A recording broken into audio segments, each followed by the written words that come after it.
نحمدہ و نصلی علی رسولہ الکریم۔ حضرت مولانا مفتی محمد حسن صاحب کا ملفوظ ہے، عالم برزخ کسے کہتے ہیں؟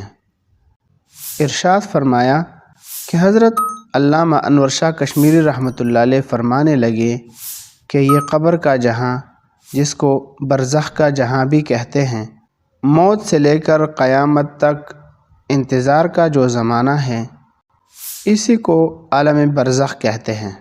اگر کسی کو قبر مل جائے تو وہ اس کے لیے عالم برزخ ہے۔ دریا کے پانی میں ڈوب جائے اس کے لیے وہ برزخ کا جہاں ہے۔ اس کی لاش کو جلا دیں جیسے ہندو کرتے ہیں، اس کی راکھ جہاں جہاں پر بھی ہوگی وہ اس کے لیے برزخ کا جہاں ہے۔